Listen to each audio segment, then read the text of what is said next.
Olá, está no ar o Pautando e Comentando, e no programa de hoje a gente vai falar sobre um assunto que é triste, mas é inerente à existência humana, o luto. E a gente já começa o programa de hoje com um VT para a gente entender um pouco mais sobre essa temática. A dor do luto é uma das mais fortes da vida e não deve ser ignorada ou menosprezada. O luto é plural e ele não está ligado exclusivamente à perda de alguém querido. O luto é natural e inevitável. Além da perda de alguém, o luto pode acontecer em contextos de fim de relacionamento, perda de emprego, saúde e em diversos tipos de fins de ciclo da vida.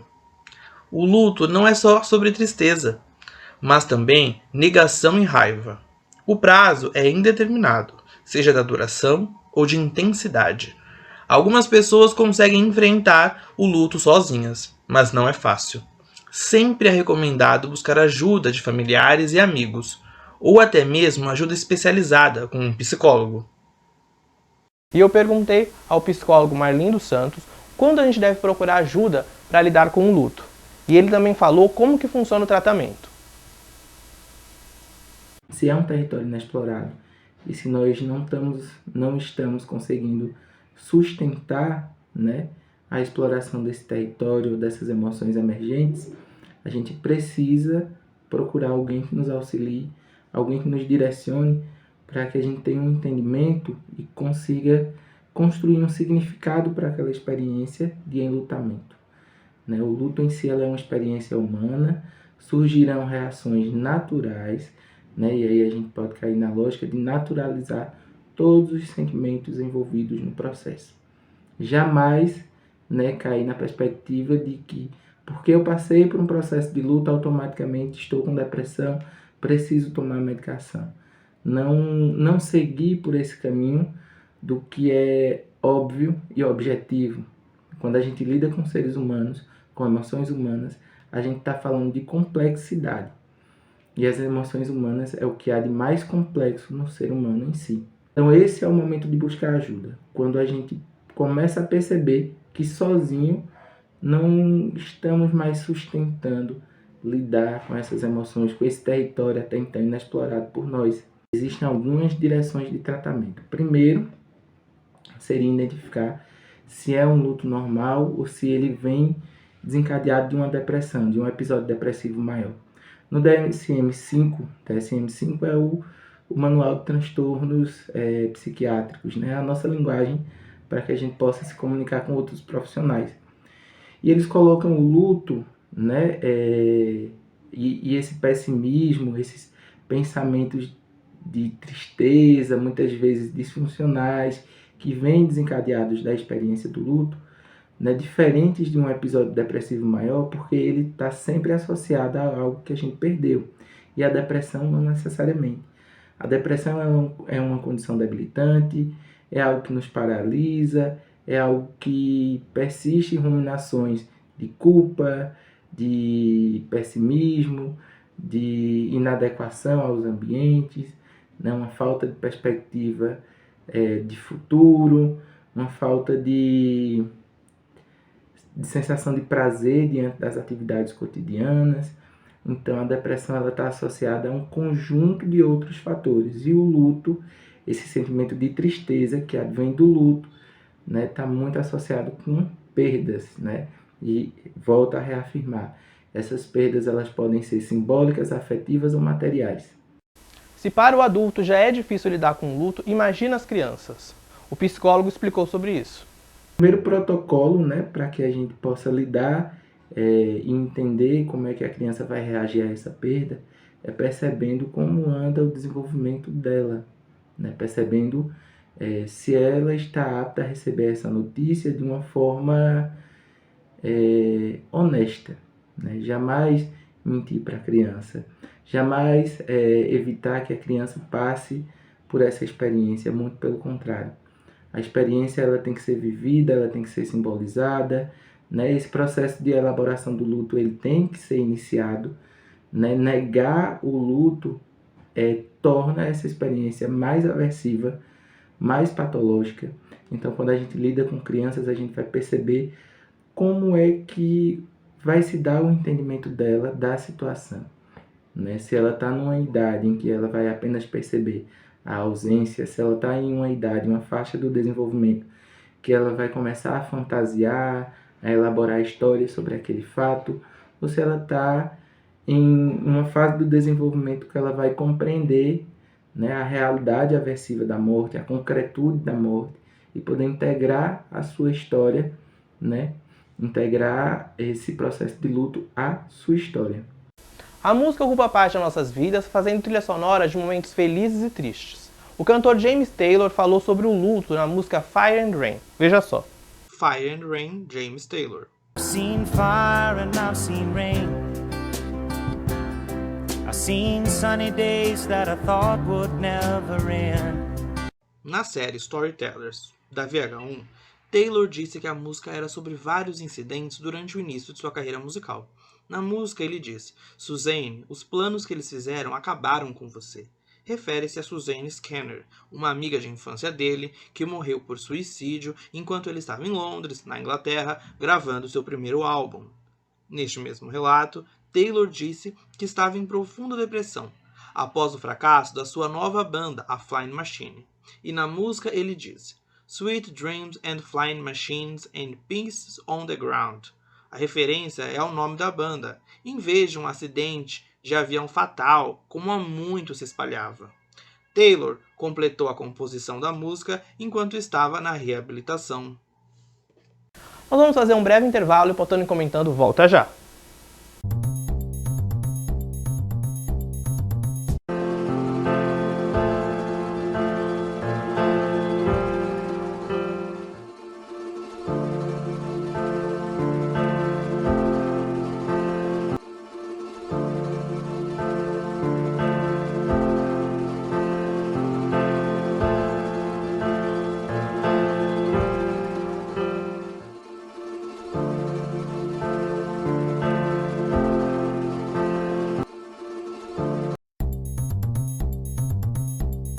Na TV, várias séries já abordaram o luto. This Is Us. A história da família Person começa em 1979, no dia que os trigêmeos Jack, Kate e Randall chegam em casa da maternidade. Revelações sobre os pais Jack e Rebecca. Morte, luto, abandono e adoção estão representados nesta série. He is looking good. You hear that, baby? We got a boy. He's not right. Some oxygen for her, please. So what's happening? Your wife is in distress, Jack. Par of Five, o quinteto. Depois de perderem os pais em um acidente de carro, 5 irmãos e irmãs lutam para permanecer unidos sob a guarda de Charlie, o filho mais velho. Com a nova situação, eles são forçados a colocar seus objetivos pessoais de lado para o bem de todos. Afterlife. Após a morte inesperada de sua esposa, Tony decide mudar seu modo de viver. O cara legal logo se torna um homem impulsivo, que diz e faz o que tem vontade, e espanta quem tenta lhe ajudar. I'm not a pedo, and if I was, you'd be safe, you tubby little ginger cunt. Na literatura, não seria diferente. Separamos alguns livros que abordam essa temática. Antônio Chechenesky é escritor, tradutor e professor. Publicou os livros Areia no Dente, A Página Assombrada por Fantasmas, F, As Perguntas e Uma Tristeza Infinita. Chechenesky é doutor em Teoria Literária e Literatura Comparada pela Universidade de São Paulo, a USP. O autor também ministra oficinas de escrita criativa e cursos de literatura e filosofia. O livro Uma Tristeza Infinita foi finalista do Prêmio Jabuti e vencedor do Prêmio São Paulo. Uma Tristeza Infinita, Antônio Chechenesky. Em uma narrativa tanto introspectiva quanto brutal, Antônio Chechenesky nos faz encarar os traumas do passado, mas principalmente o medo do futuro. Nicolas, um jovem psiquiatra francês, é convidado para trabalhar na Suíça logo após o fim da Segunda Guerra Mundial. Junto da esposa Ana, ele se muda para um pequeno vilarejo próximo ao hospital psiquiátrico onde vai trabalhar. O lugar, conhecido por seus métodos humanizados de tratamento, recebe internos de toda a Europa. Resistindo a prescrever tratamentos como eletrochoque, Nicolas conversa com seus pacientes até que algo seja descoberto, tanto no inconsciente do doente quanto no do próprio médico. Assim, diversas feridas da guerra vêm à tona em um jogo delicado que mistura confiança e loucura. tendo como pano de fundo o contexto de desenvolvimento das primeiras drogas contra a depressão e outras doenças psíquicas. O livro é sobre os traumas, o passado e a possibilidade de ser feliz apesar do sofrimento. Luto sem medo. Poesia e prosa em harmonia, uma história repleta de honestidade, empatia e humor. Uma comovente reflexão sobre os ciclos da vida e as lembranças que deixamos ao partir. Luto sem medo é uma fábula moderna onde a visita inusitada de um ser de penas transforma a vida de uma família recém-enlutada pela perda da mãe. Durante este período de dor e incerteza, pai e filhos se deparam com um pássaro esperto e malandro em sua janela. Um ser peculiar que se torna amigo, um quase curandeiro da família e os ajuda a aceitar o luto. Os dias avançam, se tornam semanas, meses, a dor ganha um contorno agridoce de saudade. Com o tempo, as lembranças florescem com um belo par de asas. Na sala de aula, a temática luto pode não passar despercebida. Eu conversei com a professora de Literatura e Língua Portuguesa, Mônica Vilela, sobre a importância de falar sobre luto na sala de aula.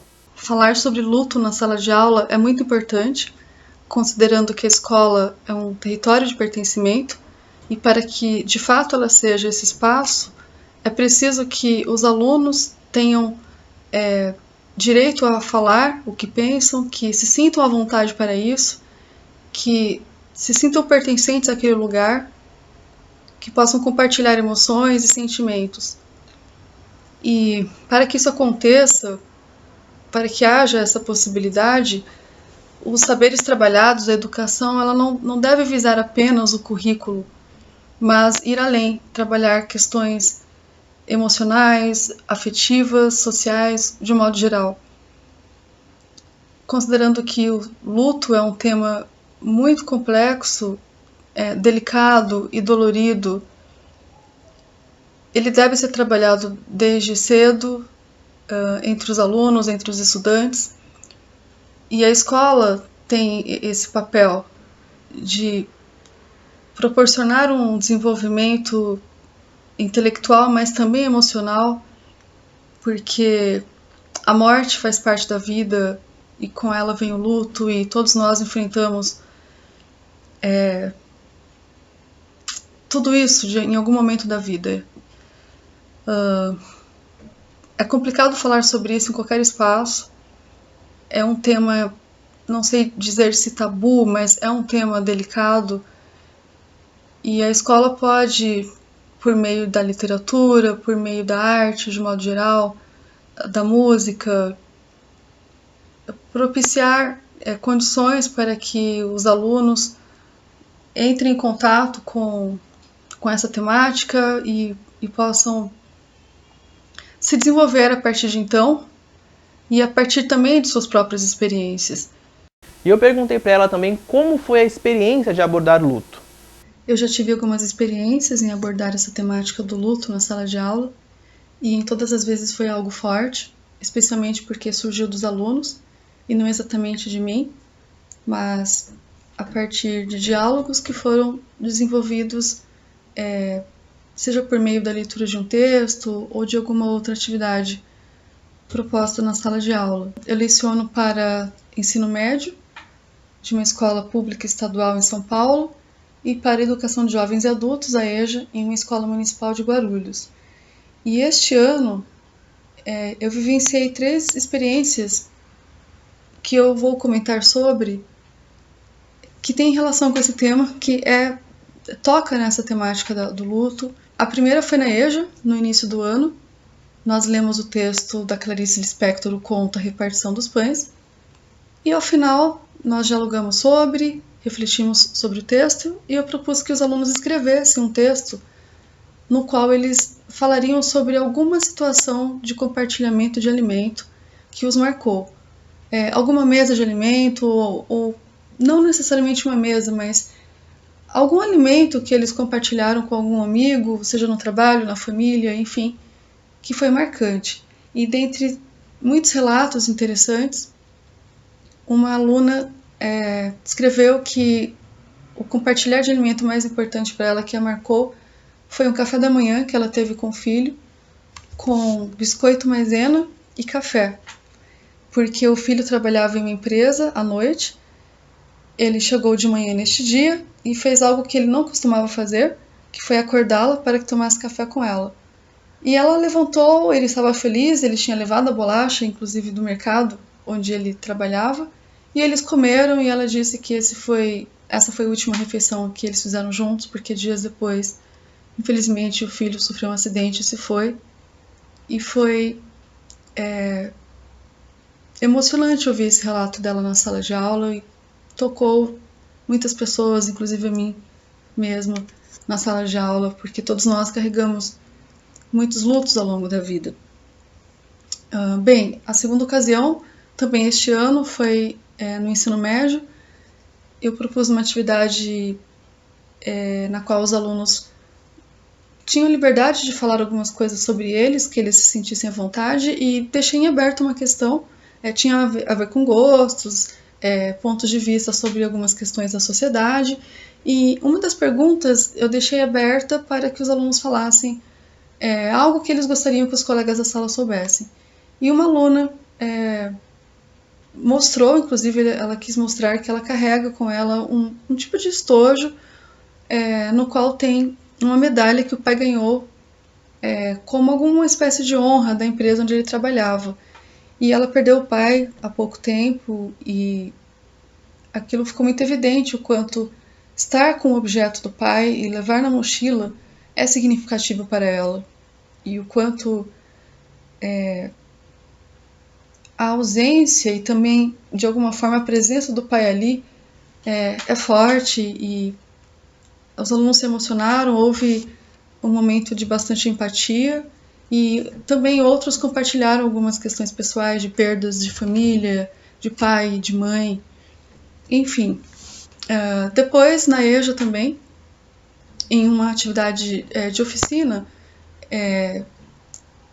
de palavras, eu propus que os alunos falassem alguma palavra que eles pensassem na hora, e eles teriam que falar o que aquela palavra ressoa neles, né? O que a palavra ressoava, e não o significado exato. E, de modo geral, foram faladas palavras abstratas, né? Relacionadas a sentimentos e tal.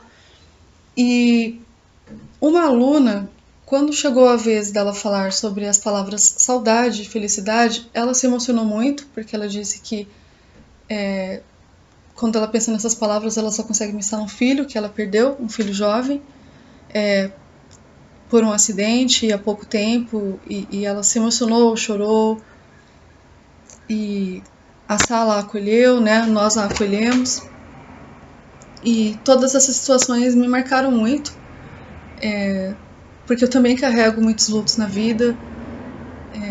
O luto ele não surge somente da morte, da perda de um ente querido, de um familiar, de um animalzinho de estimação, mas todas as rupturas que nós passamos na vida, da menor a maior, elas nos impactam de alguma forma, elas causam mudanças, elas podem deixar marcas, e é importante que haja esse espaço na sala de aula para esse diálogo, para que se fale sobre isso, sobre dor, sobre perdas, claro que sobre a vida, sobretudo, mas também saber falar sobre isso para que nós nos fortaleçamos emocionalmente.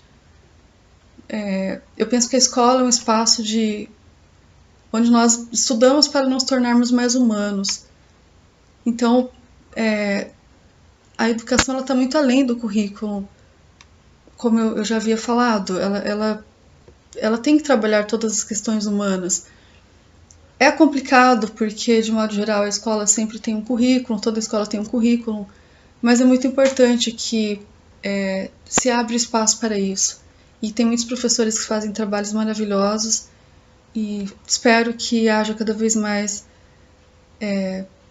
espaço para que realmente haja uma troca, a escola realmente seja esse espaço de pertencimento, de troca coletiva. O fotógrafo Gabriel Carpes fez um projeto fotográfico sobre o luto envolvendo a família. Veja só. Na fotografia, o luto também é representado. Em entrevista ao site da SPM, o fotógrafo Gabriel Carpes contou sobre sua série fotográfica Somos Felizes Juntos. É uma série sobre felicidade, luto e família. Em aspas retiradas da entrevista, Gabriel disse: "A felicidade é presente em nossas comemorações em família. São nossas viagens em grupo, festas de formatura ou momentos antes de sairmos para jantar. Eu fotografei tudo focando nos momentos mais felizes, mas a vida após a morte de alguém próximo é estranha. Por trás de todos os momentos alegres, é possível notar uma tristeza que paira no ambiente. Foi assim que vivemos com o luto." O luto também apareceu na tela de grandes pintores. Por incrível que possa parecer, o luto é um dos temas que mais aparecem em representações de artistas visuais. Diversos artistas expressam suas inquietações através de tintas, pincéis e telas, muitas vezes representando os momentos mais difíceis da vida. É o luto na arte. Ivan Kranskoy usou o luto para se expressar na tela Luto Inconsolável, de 1884. A pintura é de uma viúva com um vestido preto. Ela aparenta estar desiludida e com um olhar vago. Mas muito antes, o artista Giotto de Bondone pintou o luto de Cristo. O luto está representado em diversos detalhes da tela. A obra é de 1305. Um dos grandes nomes do pós-impressionismo é Van Gogh, e ele também usou o luto para representar suas obras. A obra em questão é Velho Triste, de 1890. I like to swing right out of that tune.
O Voltando e Comentando tá chegando ao fim, eu espero vocês na semana que vem.